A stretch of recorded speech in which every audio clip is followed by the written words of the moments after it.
pemerintah. Dengan demikian berharap proses dihitung, dikalkulasi dengan hati-hati.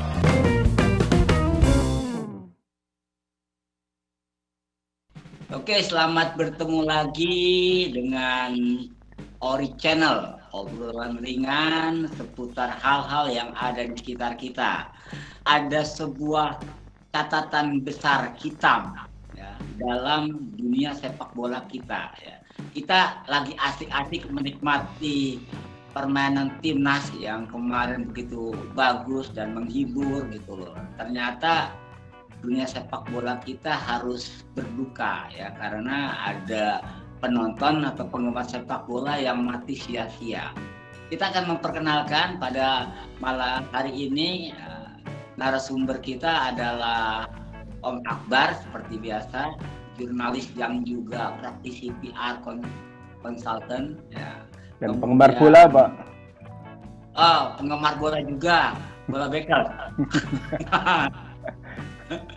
Yang kedua juga Pak Saeno, ya, jurnalis senior dari dari businessindonesia.com. Nah, kemudian ada Rama Romindo, ya praktisi ilmu komunikasi yang juga pecinta MU kalau nggak salah ya. Liverpool. Ya. Nah, Nggak terima, kemudian Pak. ada Sekar Seta ya, kameramen, video editor ya, yang juga pemerhati sepak bola ya. Nah, saya sendiri Eko Sumardi pasti udah pernah kenal ya. Oke, Belum. langsung saja kepada Om Rama nih, karena Om Rama ini pecinta sepak bola ya. Sebenarnya apa sih yang menjadi catatan Om Rama terkait dengan tragedi Kanjuruhan karena terjadi di stadion Kanjuruhan Malang? Silakan dulu Om Rama. Ya, makasih kesempatannya Pak Eko. Untuk tragedi Kanjuruhan di Malang, sebetulnya saya juga sangat kaget ya karena kejadiannya sangat cepat dan baru tadi pagi sih sebetulnya saya ada melihat berita tragedi itu gitu ya. Jumlah korbannya pun juga berubah-ubah ya, tapi kalau nggak salah 127 atau hampir 130.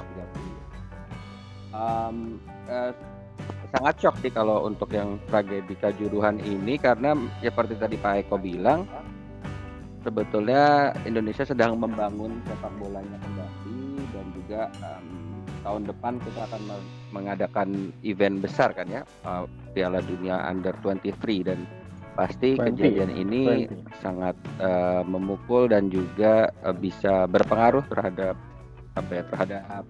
penyelenggaraan itu juga gitu dan pasti disoroti dunia dan termasuk FIFA yang akan menyoroti tragedi ini gitu. Mungkin nanti kita juga bisa bahas dengan yang lebih lebih memahami gitu ya dengan Bang Akbar, dengan Pak Sai dan Mas Seta juga apa yang sebetulnya bisa diantisipasi gitu ya dari kejadian semalam gitu karena saya sendiri juga sangat shock sih kalau untuk dan jumlah korbannya tuh besar sekali ya, bahkan ada yang bilang kan nonton bola kok seperti korban bencana alam gitu ya kalau nggak salah dari ini pernyataan. Seperti itu sih Pak Eko. Saya juga kita harus bahas saja sih ininya kalau yang jelas ya itu yang jelas akan merugikan perkembangan sepak bola Indonesia. Ya mudah-mudahan tidak sanksinya tidak terlalu berat gitu ya seperti beberapa tahun lalu. Oke, makasih Mas Rama. Nah, persoalannya adalah ini kan pertandingan derby satu provinsi Jawa Timur. Ya, walau kita pernah tahu sejarah buruk Surabaya itu terkenal dengan boneka gitu kan.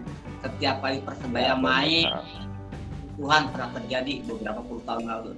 Saya mulai SMA sekitar tahun 80-an, 90-an juga. Nah, tentu ini dari sisi komunikasi apa yang jadi persoalan ya? Saya coba ke Pak Saeno dulu deh atau Kang Sai. Ya. Karena gini, mediasi atau mungkin komunikasi antar klub, kemudian ke mana supporter atau ke penggemar atau fans ya, ke PSSI pasti sudah dilakukan gitu loh. Apalagi kita ini kan belajar untuk bersepak bola dengan happy tanpa kekerasan. Gak ada angin, gak ada hujan, tiba-tiba muncul tragedi Kanjuruhan. Ini kalau Pak Sae melihatnya seperti apa Pak Sae ini? Komunikasi di mana yang harus diperbaiki? Ya, pertama dari sisi data korban ya. Ini saya sambil lihat-lihat nih, data korban sudah ada di 180-an. Meskipun mungkin ini ada crossing data, mungkin ada data campur aduk, kita belum tahu. Kita tetap masih Satu berapa Pak? 182, ada informasi 182 di internet. Dua. Tapi kita masih menunggulah nanti keterangan resminya bagaimana. Karena kalau situasi seperti ini biasanya data tidak langsung terkonsolidasi. Bisa dari rumah sakit A sekian, rumah sakit B sekian, nanti hasil akhirnya yang resmi lah. Mudah-mudahan tidak bertambah lagi, cuma kalau dari awal itu kan kasus ini menyebabkan 127 meninggal dan beberapa ratus orang lagi dirawat. Artinya kalau itu dijumlahkan, kalau kita matematika kasar memang kemungkinannya menjadi tinggi. Mudah-mudahan ya tidak bertambah lah, meskipun kita tetap harus siap dengan kondisi terburuk apapun. Oke. Menjawab tadi pertanyaan Mas Eko soal dari sisi komunikasi, mengapa kasus derby sepak bola di Indonesia, terutama misalnya pada laga derby Arema dan Persebaya, atau kalau di Jawa Barat DKI Persija dengan Persib, menjadi dua pertandingan yang tensinya tinggi, cenderung tinggi. Kalau kita lihat secara sosiologisnya memang seperti ada perseteruan ya antara penonton atau antar supporter yang mengubah wajah sepak bola ini yang tadinya wajah kegembiraan dan sukacita menjadi wajah bernuansa pertempuran. Meskipun belakangan ada upaya-upaya untuk menjinakkan situasi agar tensinya tidak lagi konfrontatif. Persoalannya adalah ketika masing-masing pendukung sudah menganggap yang lain sebagai lawan, ya memang tidak mudah untuk meredakan emosi. Apalagi kemudian kalau terjadi di lapangan. Pada kasus Kanjuruhan kan sebetulnya tidak ada penonton Persebaya, semuanya penonton Arema, karena Persebaya tidak boleh masuk. Artinya dari sisi mitigasi resiko sudah dipilah, sudah dipilah. Tapi persoalannya adalah identifikasi seseorang atau banyak orang terhadap klub yang dipilihnya, yang didukungnya, bisa melahirkan emosi. Ini yang terjadi di Kanjuruhan. Ketika klubnya kalah, penonton kecewa. Mungkin dia menitipkan, dalam tanda kutip ya, dia menitipkan semangat ataupun harapannya kepada klub agar terus menang. Dia orang-orang atau penonton atau pendukung mengidentifikasikan kemenangan kesebelasan yang didukungnya sebagai kemenangan dirinya. Karena begitu jadinya lupa bahwa ini kan pertandingan, ada menang ada kalah kan gitu ya. Nah, kondisi ini kan sebelum Kanjuruhan saya sempat lihat kemarin di televisi ketika Persis Solo kalah, itu manajernya diomel-omelin gitu sama penonton. Sampai manajernya kalau nggak salah mundur deh. Iya. Itu juga menunjukkan tekanan psikologis yang harus dialami oleh kesebelasan dan juga manajer dan penyelenggara. Bagaimana agar pertandingan bisa berjalan lancar, tidak mengubah industri sepak bola menjadi industri kematian gitu. Ini kan tragis sekarang kejadian. Mengapa bisa terjadi?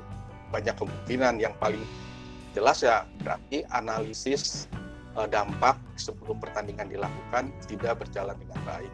Kalau istilah sekarang mitigasi tidak berjalan dengan baik. Stop dulu Mas Eko. Ya, makasih Kang Sae. Nah, saya coba beralih ke Mas Kaseta. Bung Akbar ya. Bung Akbar ini taruh di belakang gitu loh, karena Bung Seta. Iya, Pak Nah, Eko. ini kalau dari Mas Seta sendiri melihatnya seperti apa? Karena kan informasi terakhir yang saya baca itu lebih karena penanganan dari pihak kepolisian, artinya penggunaan gas air mata. Nah, kita membahas dari aspek komunikasinya. Apakah tidak ada komunikasi antara polisi dengan katakanlah massa yang ada pada saat itu, sehingga terjadi hal-hal yang tidak diinginkan? Jadi memang kebetulan saya nonton semalam, saya nonton match-nya ya. Saya nonton match-nya seru banget, pertandingannya seru, terus memang jadi apa namanya, tensinya tinggi banget gitu ya, karena ini memang udah rivalitas besar lah gitu ya. Nah, kalau dengan tidak adanya supporter yang datang, menurut saya itu udah ya apa ya, itu yang menunjukkan bahwa kemungkinan yang penyebab kematian itu bukan dari tawuran gitu Pak, bukan karena yang seperti sebelumnya gitu kan, pasti ada gesekan dengan supporter lawan, tapi ini kan berarti meninggalnya itu karena sebab yang lain gitu ya, bahwa di situ ada mungkin hal-hal yang perlu investigasi gitu ya, penyebabnya yang lebih kemana gitu ya, apa karena di keamanan atau bagaimana. Nah, kebetulan saya itu lebih senang nonton di layar ya daripada sebenarnya kalau nonton di lapangan tuh seneng Pak, seneng. Saya beberapa kali nonton ya untuk Liga 1 gitu ya. Pertama sih karena kerjaan kebanyakan. Jadi kalau untuk pengen nonton dukung gitu, saya kayaknya agak mikir gitu ya dulunya. Karena sejak zaman saya kecil itu kebetulan di daerah saya itu udah beberapa kali juga ada gesekan yang mengakibatkan kematian gitu ya, kerusuhan. Jadi memang dari kecil saya istilahnya dilarang sama orang tua, kalau bisa nggak usah nonton lah gitu ya. Nah, akhirnya saya mulai nonton itu gara-gara bekerja, ada pekerjaan yang melibatkan saya di salah satu klub bola itu gitu ya. Nah, memang ternyata dalam kalau kita berkerumun gitu ya, berkelompok kayak gitu ya, itu yang tadinya kalau saya kayaknya nonton, mungkin ada yang yang mungkin bertanya-tanya gitu ya, nonton ngapain harus jadi ribut atau segitu fanatiknya atau bagaimana gitu ya. Saya yang tadinya itu sukanya nonton di rumah gitu ya, akhirnya nonton di stadion itu memang kerasa Pak, kalau kita sebagai supporter gitu ya. Padahal saya tidak mendukung salah satu klub gitu ya. Saya menyenangi menonton beberapa klub gitu ya, tidak mendukung satu klub aja gitu. Tapi kalau waktu di lapangan itu terbawa ya Mas, emosi itu terbawa. Terus kalau timnya kalah gitu itu, walaupun saya bukan pendukungnya, itu kerasa juga gitu ya. Kebawa Tinggi. Iya, kebawa, emosinya itu cukup kebawa gitu ya. Artinya gini, Pak Seta, sorry, ambil potong dikit. Ketika terjadi peristiwa itu kan bukan antar supporter, tapi antar petugas yang mencoba mengamankan gitu loh. Apakah berarti komunikasi antara petugas dengan supporter itu tidak cair atau dengan koordinator supporter? Karena sudah terlanjur jiwa massa atau gimana? Iya, menurut saya sih ya itu tadi, kayak paling kecil sih mungkin ya, bentuk kekesalan itu paling kecil itu memaki biasanya ya, memaki. Setelah itu tuh biasanya ada yang melempar botol, walaupun sih sebenarnya di beberapa pertandingan setahu saya juga udah diminimalisir gitu ya, kita nggak bisa bawa botol gitu ya, air itu harus dimasukkan ke dalam plastik umpamanya. Terus juga ada yang kalau kita ngelihat pemain harus masuk ke rantis, sebenarnya kan juga ngelihatnya kadang kan gimana gitu ya, main bola kok harus kayak mau perang gitu ya, bahwa harus di dalam mobil rantis. Kemarin kan juga gitu kan, kalau nggak salah pemainnya juga selalu seperti itu gitu ya. Terus juga Artinya gini Pak, eh, lanjut. ya jadi menurut saya di sini itu memang kayak dibiarkan gitu ya, kayak bahwa rivalitas itu mungkin bisa jadi bisnis gitu ya, rivalitas besar itu jadi bisnis juga kadang gitu ya, karena bisa jadi nanti dilabeli gitu kan, rivalitas besar itu pasti dilabeli big match gitu ya, padahal itu kan bisa jadi di situ tuh rivalitas itu bisa membahayakan gitu ya. Toh kadang ini kebetulan ini kemungkinan bahwa nggak ada supporter lawan gitu ya. Kayak yang terjadi waktu itu di Bandung itu ya, yang terjadi di Bandung ada Jackmania yang meninggal. Itu kan sebenarnya juga supporternya Persija nggak boleh hadir, Pak. Cuman akhirnya ada yang mencoba untuk hadir, akhirnya ketahuan. Biasanya itu karena mereka update di media sosial gitu ya. Akhirnya ketahuan, di sweeping, kedapatan, akhirnya ada peristiwa itulah ya, akhirnya yang meninggal gitu ya. Biasanya seperti itu ya, rivalitas supporter itu seperti itu. Nah, ini kan tapi permasalahan ini kejadian seperti yang semalam itu kan tidak melibatkan supporter istilahnya. Tidak melibatkan supporter. Mungkin akhirnya melibatkan supporternya karena ada supporter yang memprovokasi dengan turun ke lapangan gitu ya. Dan kalau nggak salah supporter turun ke lapangan juga nggak boleh ya Pak Akbar ya, dalam peraturan FIFA itu ya. Nggak boleh. Kan sebenarnya nggak boleh. Jadi kalau selain itu yang kemarin jadi perbincangan besar kan karena ada penembakan gas air mata gitu ya. Nah, gas air mata itu saya kan beberapa kali kena gas air mata ya, walaupun cuman sisaan gitu ya Pak. Sisaan aja saya itu nggak bisa, mau jalan aja tuh susah gitu ya, mau melek aja itu kan susah ya, sakit gitu loh. Nggak bisa membayangkan gimana kemarin itu gas air mata segitu banyaknya di dalam tribun itu, apalagi di situ banyak anak-anak, bahkan kan beberapa cukup banyak loh itu korbannya yang anak-anak. Kalau nggak salah di itu juga di salah satu keterangannya ada yang umurnya 2 tahun kalau nggak salah. 2 tahun apa ya? Itu 2 tahun. Itu masih Oke. Pak Seta, kan ini banget gitu loh. Pak Seta, terima kasih. Sementara ditahan dulu ya. Oke, pertanyaan saya juga ke Bang Akbar. Tadi kan dari penjelasan Pak Seta ini menarik juga walaupun miris ya. Kita bermain bola tapi seperti mau perang gitu loh. Suasana kebatinannya dikondisikan gitu loh.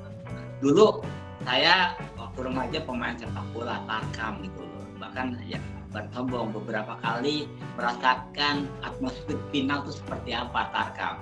Yang namanya ribut, tonjok-tonjokan, lemparan batu, bahkan dikejar-kejar golok. Saya pernah merasakan itu sebagai pemain. Tetapi ini kan adalah industri. Nah, bagaimana kita bisa membangun industri sepak bola yang bagus, yang indah, yang dipercaya internasional, kalau masih ada model-model sepak bola yang mengerikan seperti ini. Ini Bung Akbar ini pintar atau mengatakan pandangannya. Silakan Bung Akbar. Baik, terima kasih banyak Pak Eko, teman-teman semua yang saya hormatin. Pertama, saya ingin menyampaikan duka yang mendalam. Peristiwa atau kejadian kejuruan itu menjadi sebuah tragedi kelam bagi sepak bola Indonesia dan sepak bola pada umumnya. Itu dulu satu ya. Nah, pertanyaan Pak Eko itu tadi sebenarnya pernah ditulis secara baik oleh Franklin Moore, kalau nggak salah, dalam bukunya Memahami Dunia Lewat Sepak Bola. Gitu. Sayang buku itu saya hilang. Gitu. Baru seminggu yang lalu saya nyari-nyari di rumah kok nggak ada gitu. Ternyata hari ini mengingatkan saya kembali untuk mencoba mencari buku tersebut. Gitu. Nah, Franklin Moore dalam tulisannya menceritakan bagaimana konflik sepak bola itu ada yang memang ditutup tapi juga yang kemudian bisa melakukan perubahan. Jadi di dunia internasional kita bisa melihat sentimen SARA, misalnya antara Glasgow Celtic sama Glasgow Rangers itu karena perbedaan Protestan dan Katolik. Akar persoalannya itu jelas karena berangkat dari kesadaran agama. Lalu di apalagi namanya Chelsea dengan Tottenham misalnya, tapi itu kan rivalitasnya nggak begitu kuat, gitu ya. Saya lupa ya. Chelsea, Milan mungkin? kenapa? AC Milan, Inter Milan. Ya, AC Milan, Inter Milan, rivalitasnya hanya sebatas kota, tidak punya entitas, gitu. Oke. Ini menjelaskan bahwa konflik sepak bola di Indonesia antara Persib, Persija, Persebaya, Arema, kalau kita merunut akar sejarahnya, sebenarnya nggak punya konflik yang kuat, nggak punya akar persoalan yang kuat. Sentimennya hanya lebih kepada sentimen entitas, kelompok-kelompok saja, gitu. Nah, konflik itu di dunia sepak bola itu menjadi satu hal yang sangat lazim. Pertama, buat membangun atau Barca dan Real Madrid. Ya. Itu akar persoalannya jelas karena sejarah. Ya, sejarah, ya kan? Nah, di Indonesia hampir bisa dipastikan tidak ada konflik yang berakar dari sentimen yang sangat kuat. Dasar argumentasinya tuh nggak ada. Persija Persib tuh ya cuma karena perserikatan rivalitasnya. Arema Persebaya juga demikian. Artinya semua itu bisa dimediasi, bisa direkonsiliasi. Saya ketika masih menjadi reporter olahraga di periode awal 2000-an, sama kawan tuh pernah mencoba melakukan ikhtiar untuk bikin jambore supporter, gitu ya. Waktu itu ada kebetulan sponsor. Tapi ya itu hanya di level elit, tidak pada di level grassroots-nya. Elitnya damai, tapi grassroots-nya tetap berantem, gitu. Dan ini bagi Persebaya adalah peristiwa yang kedua. Tahun Februari tahun ini, Persebaya juga mengalami hal serupa nih. Ketika dia main di Piala Presiden lawan Persib, ada dua supporter Persib yang meninggal juga. Dan Persebaya sebenarnya nggak terlibat. Mereka, Persebaya hanya sebagai kontestan, yang meninggal itu karena manajemen panitia pelaksananya yang buruk. Di Stadion Gelora, GBLA itu Bandung Lautan Api. Oh, iya. Ya, itu Februari 2022 ya di Piala Presiden. Artinya sebelum ini turnamen pramusim. Lalu sekarang hanya dalam waktu hanya setahun terulang lagi. Terulangnya apa? Bukan karena konflik antar supporter, tetapi apa? Karena mismanagement. Ya kan? Penyelenggaraan panitianya. Nah, 2 hari yang lalu, karena kebetulan saya megang halaman olahraga, 2 hari yang lalu atau sehari yang lalu, itu sudah ditegaskan oleh panpelnya Arema FC untuk tidak menyelenggarakan pertandingan di malam hari. Kenapa? Karena Kanjuruhan itu kan agak besar dari kota Malang. Khawatir. Gitu. Tapi semua karena rating, kalau katanya Ridwan Kamil hari ini, itu bola digelar sampai malam hari ya karena rating penonton. Persib itu juga udah berulang kali tuh teriak, jadwal Liga 1 itu nggak benar, masa main malam hari katanya gitulah. Nah, dari situ artinya ada dari sisi fenomena rivalitas, kalau rivalitasnya dibangun atas dasar akar sejarah yang kuat, oke. Ya, Barca, Real Madrid, Glasgow sama Celtic itu oke. Tapi Indonesia kurang. Tapi kenapa bisa terjadi? Ya karena ternyata penyelenggaranya belum benar.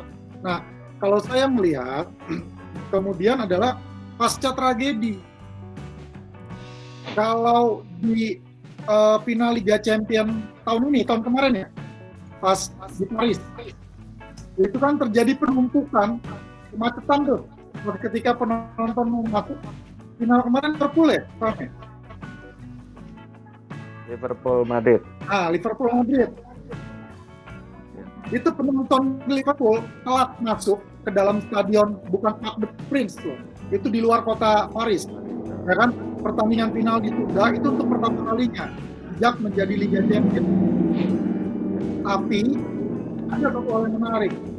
Akibat peristiwa itu yang tidak ada menimbulkan korban, itu kepala kepolisian setempat, mungkin di sini setara dengan Kapolda, itu langsung mengundurkan diri. Nah, di Indonesia saat ini kita tidak melihat, ya, tidak melihat sikap kenegarawanan, sikap gentleman. Gitu. Kalau dalam bahasa komunikasi, yang paling utama itu adalah membangun simpati publik. Bagaimana cara simpati publik itu dibangun? Ya dengan bertanggung jawab. Masalahnya di Indonesia, untuk mencari orang yang bertanggung jawab itu susah, tapi mencari kambing hitam itu paling gampang. Begitu Pak Eko. Bagaimana cermatan Bu Rama kalau membandingkan dengan katakanlah negara tetangga lah, dengan pertandingan di Singapura atau pertandingan di ASEAN yang lainnya lah, atau negeri Asia lah dengan Indonesia. Tapi kalau mau komentarin Pak Akbar boleh, biar tambah seru diskusi kita kali ini. Ya enggak, saya cuma pengen tanya ini sih tentang sejarah konflik itu ya. Maksudnya kalau yang saya tahu kalau di persepak bola Indonesia kan paling kencang adalah Persib dan Persija. Apakah setajam itu konflik antara Arema dan Persebaya, dan apakah di tahun-tahun atau di musim-musim sebelumnya beberapa tahun lalu sempat terjadi juga gesekan yang besar gitu, yang bisa menyebabkan korban jiwa juga gitu untuk Persebaya dan Arema ya. Mungkin Persebaya dan Arema atau Persib dengan Persija. Kalau Persija kayak itu. Kalau Persija Persib kan udah sering ya gitu, maksudnya udah. Jadi gini, kalau tajam apa sih? Ya, tanpa mengurangi rasa hormat kepada para supporter di Indonesia, ya. Konflik tadi gue memberikan contoh bagaimana Celtic sama Glasgow itu karena ada sebuah perbedaan. Ada lagi satu klub di Yugoslavia, pecahan ya. Itu antara Zagreb sama Serbia itu apa yang namanya, yang kemudian menjadi kelompok paramiliter yang digunakan untuk membasmi kelompok Muslim Bosnia, gitu. Red Star Beograd bukan? Red Star Beograd sama Dinamo Zagreb, gitu. Ya.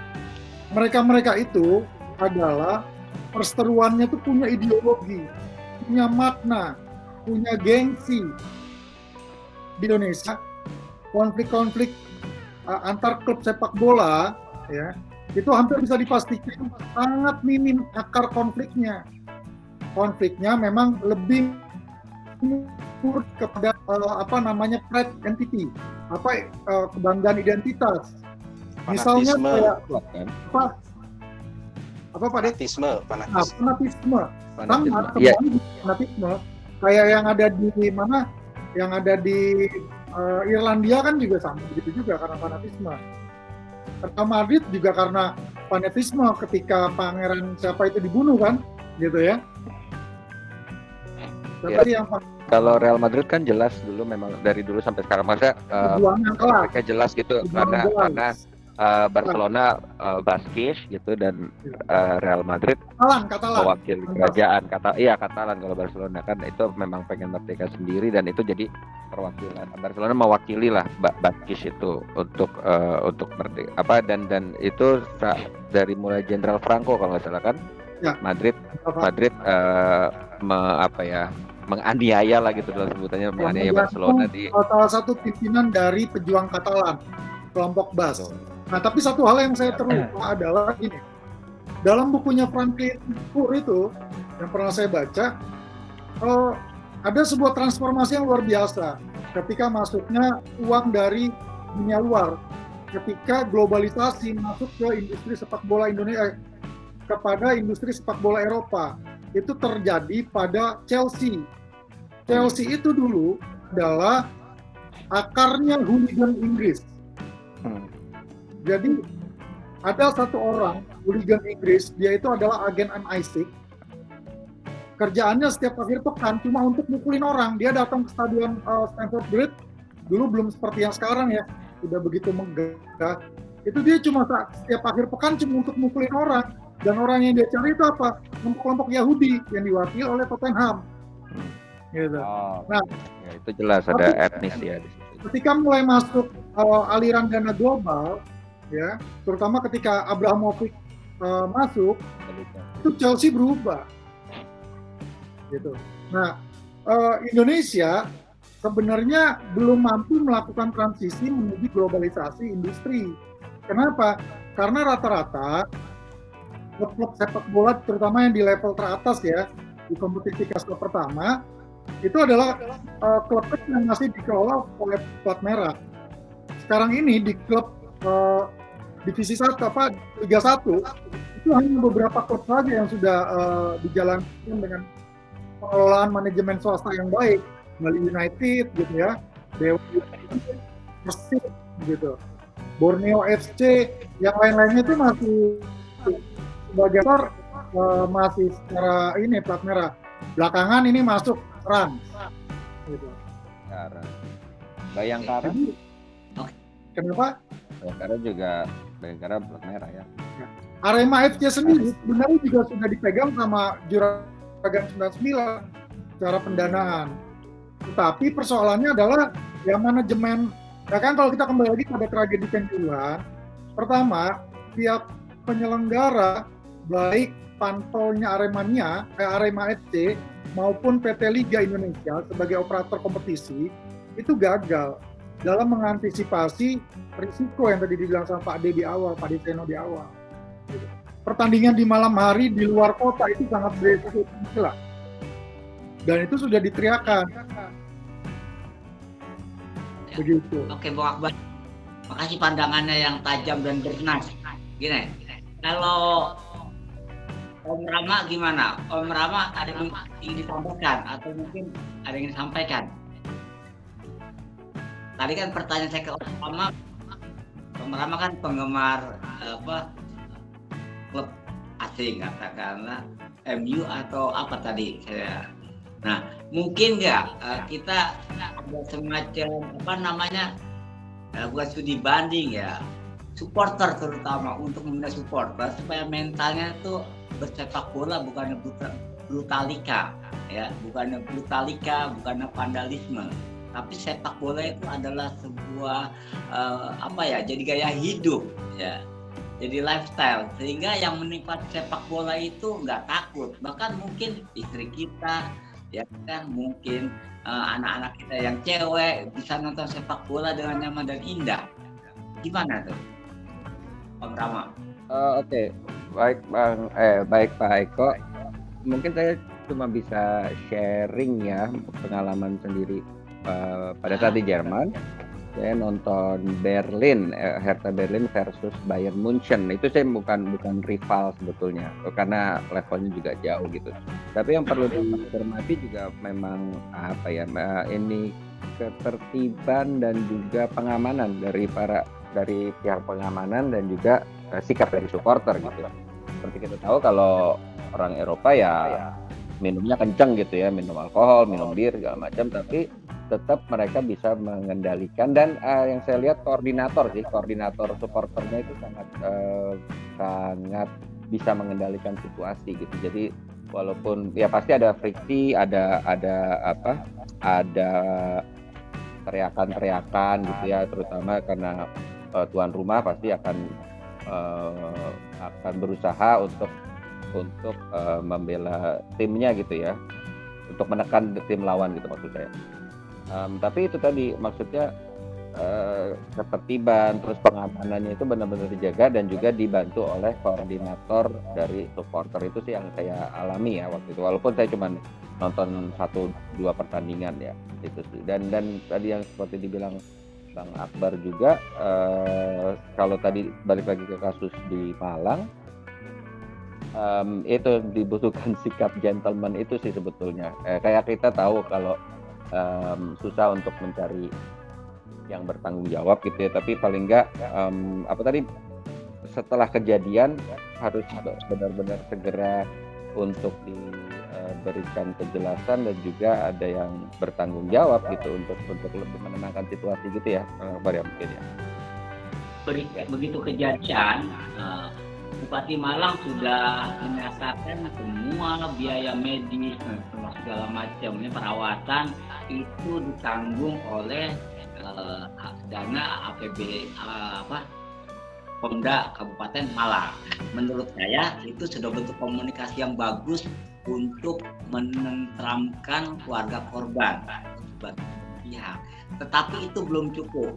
Nah, bagaimana bentuk komunikasi yang lain? Mungkin Bung Seta bisa bicara dulu, setelah itu baru ke Pak Said. Silakan. Ya kalau menurut saya kan dari PSSI, Presiden langsung ya tadi pagi Presiden langsung berkomentar untuk bahwa harusnya kan sore tadi itu Persija lawan Persib loh Pak, ini big match lagi. Tapi akhirnya dibatalkan karena Presiden juga langsung sudah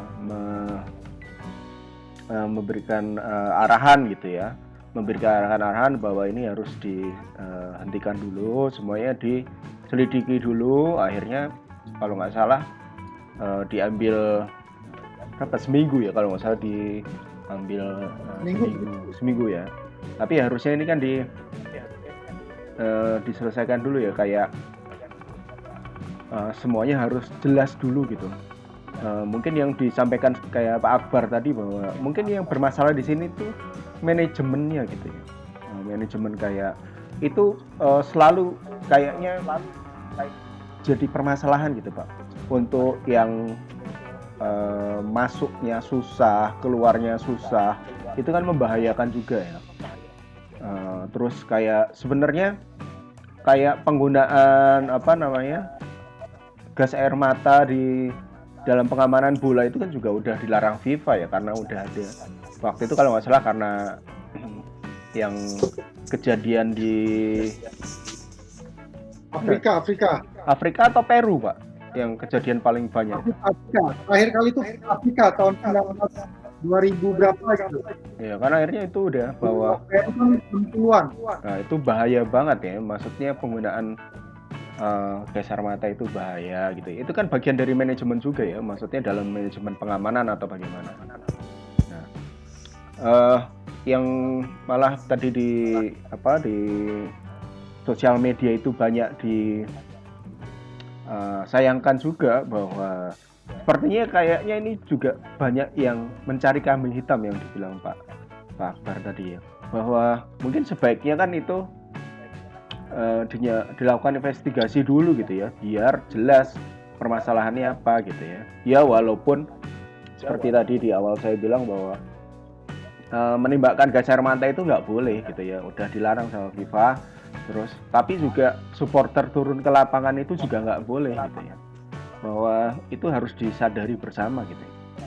Kalau di sini itu ada penjaganya nggak sih Pak Akbar yang melibatkan harus kelompok supporter gitu, ada ya kalau nggak salah ya?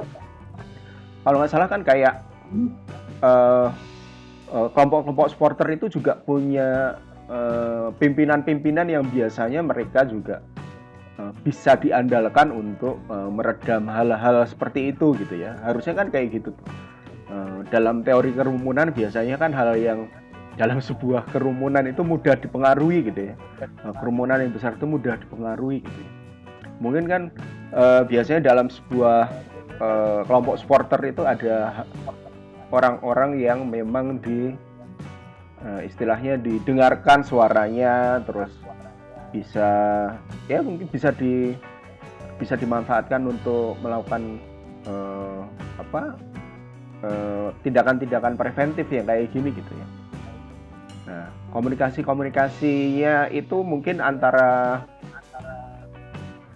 supporter, klub atau manajemen gitu ya. Terus pihak keamanan itu mungkin harus lebih satu ini lagi gitu ya Pak. Mungkin yang banyak dikeluhkan juga tadi kayak main malam gitu ya. Ya mungkin kan udah bagian ya susah ya, maksudnya ini sudah melibatkan bisnis juga gitu ya, terutama bisnis dunia penyiaran gitu ya. Istilahnya kalau di dunia penyiaran kan ada prime time gitu ya, ada yang mungkin bisa untuk penontonnya lebih banyak gitu ya. Tapi hal-hal kayak gitu mungkin kan bisa dipertimbangkan lagi gitu ya, bahwa mungkin lebih mudah kalau di sore untuk mengantisipasi hal-hal kayak gitu ya. Itu kan semuanya mungkin untuk kebaikan bersama juga. Mungkin yang sebelum ini kalau nggak salah Persebaya kemarin juga ribut Pak ya. Ya, Yang juga. ribut Yang sampai di Lamongan ya. kalau nggak bukan di Lamongan, di stadion di Sidoarjo itu, Bung Tomo kalau nggak salah. Itu kan sampai Wali kotanya juga minta maaf. ya itu kan penontonnya juga turun ke lapangan gitu ya, ada perusakan sampai kalau nggak salah kan yang presidennya ya, anaknya Pak Dahlan Iskan tuh si Azrul Ananda sampai mundur gitu ya. Mengelola sportnya itu kan punya karakteristik berbeda. Maka kalau buat saya sepakat tadi itu jambore supporter itu menarik itu. Tetapi tanya di mana saya nggak tahu. Cuman yang pasti saya berpikir bagaimana kalau setiap supporter itu langsung menguasai penguasa akar rumput. Ya, susah Pak. Bentar Pak Iko, saya ini mumpung ingat ya, saya pernah itu dari kejadiannya itu mau tanding di rival lah gitu ya, klub ini rival, terus supporternya itu pengennya damai gitu ya, ada damai antar supporter. Akhirnya bikin pertandingan persahabatan. Nanti waktu dia datang ke situ dijemput di tengah jalan Pak sama supporter tim tim tuan rumahnya gitu ya.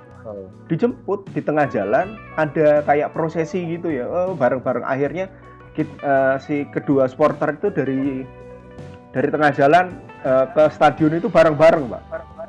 Luar biasa ya. Terus pas pertandingan ada seremoni juga, akhirnya beberapa pemimpin kelompok supporternya itu membentangkan spanduk, akhirnya kita melakukan perdamaian lah gitu ya, ada acara itu. Tapi setelah itu endingnya berantem lagi Pak. Jadi itu baru ending aja, belum selesai nih, belum selesai itu udah lempar-lemparan batu lagi, botol batu, terus udah ribut lagi. Nanti pulangnya akhirnya kan ya mau nggak mau akhirnya dipisahin lagi ya. Ternyata di tengah jalan nanti mereka ribut lagi. Memang susah untuk, kalau menurut saya melihat di beberapa kelompok supporter gitu ya, mereka itu sudah ada pemimpin supporternya itu, mereka ada yang sudah mungkin berkacanya dari luar negeri juga ya, mereka udah berkaca kalau nonton bola di stadion enak, bisa bawa keluarga, itu kayaknya juga enak gitu ya. Jadi menurut saya dari kelompok supporter itu juga udah banyak yang pengen istilahnya memperbaiki itu semua ya. Bahkan dulu kan banyak yang nggak beli tiket, bahkan sekarang banyak kelompok supporter itu yang menyerukan no ticket no game gitu ya, bahwa mereka harus beli tiket gitu, mereka harus mensupport klubnya dia sendiri gitu ya. Tapi kelompok-kelompok yang di bawahnya itu belum tentu bisa dipegang juga. Orang-orang itu yang justru menurut saya ya susah untuk dibilangin. Biasanya kalau mereka yang tergabung dalam kelompok yang udah ini ya, udah istilahnya mapan lah gitu ya, mereka yang sudah ini ada kelompok besarnya, ada pemimpinnya, atau ada ini gitu ya, ada orang yang didengarkan lah gitu ya. Mereka lebih mudah untuk diatur menurut saya. Tapi untuk yang kelompok-kelompok yang justru nggak punya, ya kelompok-kelompok di bawahnya itu masih banyak yang susah untuk dipegang gitu ya. Kasih Pak Seta, kita beralih ke Pak Seno. Om Seno gimana Om Seno? Ya, Soal yang mana? Tadi Soal yang tadi. bangun komunikasi antar supporter tadi, penekanannya seperti apa? Kan kita juga ingin sepak bola Indonesia indah, kita bisa nonton sepak bola sambil bawa anak kecil kita, meskipun dia putri atau perempuan, gak ada kekhawatiran, kita aman, ya gak ada yang mecah-mecahin apalagi sampai dibakar gitu kan. Komunikasi antar supporter, Pak. Itu tadi di awal saya katakan yang paling dasar itu kita harus memastikan bahwa industri bola itu bukan industri kematian. Itu yang paling dasar. Dengan kita meletakkan bahwa industri bola benar-benar industri untuk kebahagiaan dan untuk eksplorasi, mengeluarkan emosi yang positif, mengeluarkan energi kekesalan sehari-hari, penat sehari-hari dengan cara yang positif, maka kalau itu tercapai tentu ke tahap selanjutnya bagaimana membangun komunikasi antara klub dengan supporter, karena klub tidak bisa hidup tanpa dukungan supporter. Kalau tidak ada penonton ya efeknya nggak ada iklan dan seterusnya efek kesananya. Artinya relasi antara pemilik modal sebetulnya dengan relasi masyarakat sebagai konsumen, sebagai penonton ini juga harus dibangun sedemikian rupa, tidak semata-mata supporter atau konsumen pertandingan sepak bola didorong hanya untuk fanatik, hanya untuk berani bertempur dan lain-lain. Sesuatu yang wajar saja gitu di dunia dunia marketing, semua diciptakan biasa saja, tapi kan ekses yang harus dilihat. Kalau kemudian relasinya tidak terbangun dengan baik, komunikasi antara klub dengan supporter tidak baik, bagaimana bisa membangun relasi antar supporter dari satu klub yang satu dan klub yang lain. Orang klub saja tidak mampu kok. Jadi kan begitu urutannya. Pertama, ideal sepak bola kita, industri sepak bola kita seperti apa, itu yang dibangun.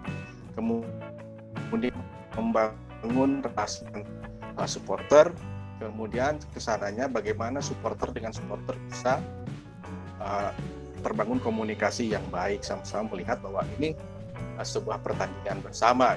Meskipun untuk saat ini keinginan atau angan-angan seperti itu menjadi terkesan sangat utopia sekali, masih jauh gitu jauh panggang dari api gitu, karena faktanya masyarakat kita kan masih membutuhkan tadi di awal saya katakan masih membutuhkan bagaimana dia bisa melampiaskan kesalahan sehari-hari, bisa maki-maki di pinggir lapangan gitu, seneng kok nonton bola gitu, tiba-tiba ada satu orang teriak wasit goblok, yang lain ikutan ngomong wasit goblok. Biasa di Indonesia gitu, karena katarsis gitu. Katarsis itu pelepasan kepenatan sehari-harinya muncul di situ. Maka tidak aneh kalau orang yang tadinya pendiam, yang tadinya baik-baik saja di pinggir lapangan, sedih karena semangat dirinya terpancing gitu. Nah, proses ini yang masih memerlukan waktu yang panjang. Mestinya memang ada satu divisi khusus di masing-masing klub yang mengelola bagaimana supporter mempersepsikan dirinya dengan klub, bagaimana supporter mempersepsikan dirinya dengan supporter lain. Kalau ini diolah secara kreatif, tentunya menjadi industri tambahan, tidak hanya industri pengertian orang membeli tiket terus nonton, tapi jadi industri ekonomi kreatif bisa muncul macam-macam, industri yang pendekatnya kultural juga bisa macam-macam, karena di Indonesia itu banyak peluang untuk pengembangan mengingat kondisi kultural kita yang beragam. Ini memang kerja yang tidak sebentar, seperti pertandingan Kanjuruhan gitu. Katakanlah keamanan sudah memberikan saran agar jumlah penonton sekian, katakanlah 30.000 saja. Tapi kalau kartisnya sudah cetak 42.000, berarti kan itu menunjukkan bahwa ada proyeksi untuk mendapatkan dana. Nah, sambil lupa bahwa kondisi pengamanan misalnya untuk sekitar 40.000 penonton, apakah masih ideal misalnya pengamanannya seperti yang ada sekarang, atau mestinya berapa persen? Kalau dilihat dari kejadian penonton turun ke lapangan dan tidak bisa dicegah, itu kan memperlihatkan bahwa pengamanannya tidak memadai. Mestinya kan satu orang pun tidak boleh lolos. Karena Ya. ketika satu orang lolos, yang lain akan mengikuti, dan itu yang terjadi di Kanjuruhan.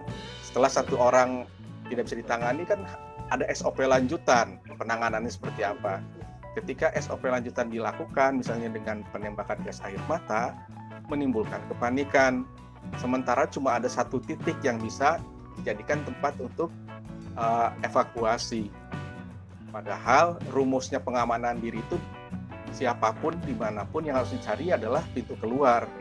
Ketika kita masuk mall saja, yang harus kita lihat pertama kali pintu keluarnya mana saja. Ya. Bukan cuma kita lihat tempat makanan yang enak saja, tapi kalau ada kejadian kemana kita lari. Nah, dalam situasi panik, meskipun kita sudah tahu misalnya ada 4 pintu, tetap aja orang akan cenderung lari ke satu pintu yang banyak orang lari ke sana gitu. Gerakannya jadi seperti arus air. Nah, hal-hal kayak gini yang mestinya memang menjadi perhatian bersama. Dari sisi prosedural, kita bisa melihat paling tidak membaca bahwa komunikasi penyelenggaraan tidak berjalan dengan baik. Kalau komunikasinya berjalan dengan baik, tentu kondisi atau kerusuhan itu bisa diminimalisir, tidak seperti yang mulai dari komunikasi antara Liga Indonesia, panitia penyelenggara, kemudian tim keamanan, tim kesehatan, ambulan, dan seterusnya. Ya, itu yang ekosistem ini yang sebetulnya belum terbangun di Indonesia. Termasuk berarti ini ya Pak, apa namanya, stadion kita juga harusnya disesuaikan dengan itu gitu ya. Iya, kalau kita targetnya adalah mengutamakan keselamatan penonton, safety menjadi number one, maka semua hal yang diperlukan untuk mengantisipasi kondisi emergensi itu harus ada. Kan begitu. Meskipun memang kalau kita menghitung lagi ke modal, bisa jadi keuntungan yang diperoleh jadi kecil karena terkurangnya untuk biaya persiapan macam-macam. Nah, permasalahannya adalah industri mau memajukan mana? Mau pendekatannya adalah monetisasi sebanyak-banyaknya atau keberhasilan jangka panjang. Ya, kalau Itu, Mas. kalau melihat yang apa itu Pak, melihat yang kayak Bali United gitu ya. Bali United itu kan sekarang banyak yang situ ya, maksudnya dia merenovasi stadionnya jadi lebih megah, terus ada lebih dibuat kita bisa nonton dari tempat-tempat kayak mereka punya kayak VIP roomnya gitu ya, kayak tempat makan, kita bisa langsung lihat situ. Bahwa sebenarnya beberapa tim kayaknya udah memikirkan untuk bahwa menjadi ini yang modern gitu ya, klub-klub yang modern yang bisa mungkin sustainable tanpa harus hanya dari pemasukan tiket gitu ya, bahwa istilahnya menarik penonton itu dari hal-hal yang seperti itu, jadi entertainment, benar-benar entertainment. Terus banyak bule-bule yang nonton gitu kan, entertainment itu. Ya, aspek-aspek sportainment ini kan bagus sebetulnya dikembangkan. Tadi yang saya katakan dari aspek kreatifnya dikembangkan. Bali United barangkali salah satu model karena kebetulan kan dia juga salah satu perusahaan yang sudah listing di bursa kan gitu. Artinya cara pandangnya juga menjadi lebih baik, dan itu mestinya mungkin tidak sekarang tapi lambat laun kan menjadi model untuk klub-klub yang lain. Bahwa sebenarnya modalnya kita besar ya Pak. Supporter kita fanatik ya.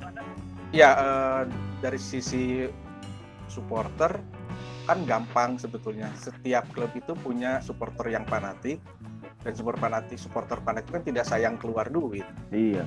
Gitu. Apalagi modal fanatisme kita kan dimulai sejak dulu liga, sebelum ada liga, pertandingan perserikatan. Itu fanatismenya kenceng banget gitu. Tinggal itu diolah saja saya pikir. Tapi ya di luar itu saya berharap ya kejadian di Kanjuruhan hanya kecelakaan lah. Artinya karena ini kecelakaan, ke depan semua sadar bahwa kecelakaan tidak boleh terulang kedua kali. Iya. Siap Pak Nino dan Pak Seta, serta Pak Akbar dan Om Rama. Ini Baik, Om. kita memang menarik. Kita nggak habis membahas sepak bola karena itu olahraga yang paling merakyat, yang disukai banyak orang dan mempunyai tingkat sportivitas yang luar biasa lah. Sebelum kita tutup acara bincang santai ini, saya ingin mendengarkan pandangan singkat dari para narasumber. Ya, mungkin ada yang belum tepat, tapi jangan lama-lama karena kita sudah luar biasa nih. Sudah luar biasa kita membahas. Mungkin nanti bagaimana mengkaitkan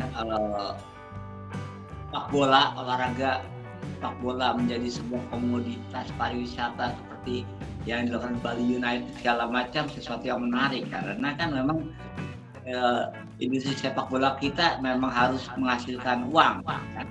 Selain entertainment yang baik juga harus bisa menghasilkan profit atau dimonetisasi. Oke, saya minta dari Om Rama dulu deh. Om Rama dulu, baru nanti ke Seta. Silakan. Ini kalimat terakhir. Sorry, bukan kalimat terakhir, maksudnya baru ingin sebelum diskusi ini kita tutup.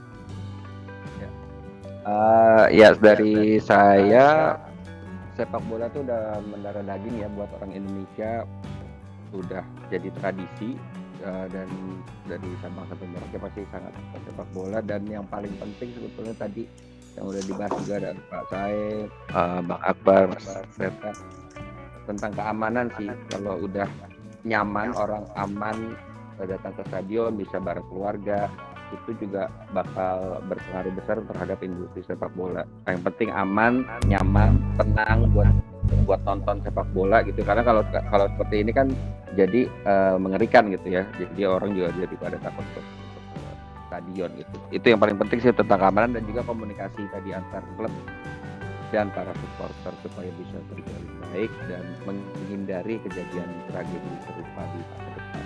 Ya, sebetulnya saya mau, kalau boleh sih, untuk komunikasi ininya sih pasca kejadian mungkin lebih ke Bang Akbar sih, untuk pasca kejadian untuk manajemen krisisnya bagaimana gitu sih kalau dari saya. Tapi balik lagi tadi pesannya ya ada, semoga kejadian ini menjadi yang terakhir, tragedi besar ini, dan sepak bola Indonesia bisa lebih tertib lah, bisa lebih tertib, supporternya bisa lebih aman dan nyaman, benar-benar bisa menghidupkan sportainment di Indonesia, terutama di sepak bola. Gitu Pak Eko. Oke, Om Rama, terima kasih. Nah, kita lanjut ke Om Kaseta. Seperti saya tadi bilang kan, sebenarnya supporter itu modal utama kita ya. Sepertinya kayak kalau timnas main di mana aja itu selalu penuh lah gitu ya. Terus menurut saya juga kalau dilihat sebenarnya supporter kita udah mulai banyak yang pengen maju lah gitu ya, pengen berubah dari ini ya. Tantangannya adalah dari supporter yang masih ya seperti itulah ya, masih ada sesuatu yang belum bisa ditinggalkan kayak gitu, belum move on gitu ya. Tapi menurut saya udah banyak yang pengen maju kok, pengen memperbaiki ini semua gitu ya. Ya harapannya sih ini bisa menjadi titik balik lah gitu ya, titik awal kita menjadi lebih baik lagi, semoga kayak gitu ya, dan tidak akan terjadi hal-hal seperti ini lagi gitu ya. Satu nyawa aja waktu itu meninggal satu gitu aja kan udah sedih banget nih, lihatnya udah sedih banget. Ini sampai di atas 100 gitu ya, miris banget gitu Pak. Lihatnya itu ya sedih banget lah gitu. Oke, thank you Om Seta. Kepada Om Akbar, silakan. Ya, pelajaran hari ini adalah bahwa tidak boleh lagi terulang kekerasan di sepak bola. Dan saya selalu percaya ketika kita bisa membenahi sepak bola kita menjadi lebih baik, maka Indonesia akan bisa menjadi lebih baik. Ketika sepak bola belum baik, maka jangan pernah berharap Indonesia akan menjadi lebih baik. Itu saja Pak Eko. Cakep, luar biasa. Mantap. Om Seno, silakan Om Seno. kalau sepak bola dianggap sebagai cermin dari budaya bangsa, maka kita juga harus melihat dunia sepak bola memiliki keberadaban, bukan kebiadaban, kan? Dengan begitu, orang ketika nonton pertandingan sepak bola tidak harus merasa bahwa dia sedang menuju tempat menyerahkan nyawa, tempat dia akan menjadi tempat terakhir dia hidup di dunia ketika ke stadion. Itu menjadi penting agar kalau orang merasa nyaman ke stadion, merasa aman, tidak merasa industri sepak bola itu sebagai industri kematian, maka keberlanjutan ekosistem sepak bola akan terus bangkit. Saya pikir itu adalah. Ya, kayaknya kelihatannya memang diskusi kita malam ini masih ringan tapi beragam ya. Tadi banyak cerita-cerita, banyak opini yang intinya merindu agar industri sepak bola kita ini menjadi industri yang membanggakan, agar tragedi Stadion Kanjuruhan ini menjadi catatan buruk terakhir, tidak akan ada lagi catatan-catatan yang lain. Saya tidak bisa menyimpulkan, tetapi saya hanya memberikan pantun, boleh dong? Pantun saya, bermain bola hingga senja, Cakep. bola menjebol gawang. Industri sepak bola Indonesia harus kita jaga agar suatu saat bisa menjadi industri yang membanggakan. Amin. Amin. Amin. Terima kasih teman-teman semuanya. Terima kasih Pak Om Bung atau Om Pamaromindo, Om Sekar Seta, Bung Akbar, ya kan, dan Om Tayono. Semoga diskusi kita tetap berjalan dan ke depan akan kita carikan tema-tema yang menarik sebagai obrolan ringan kita. Sekali lagi terima kasih dan tetap semangat ya.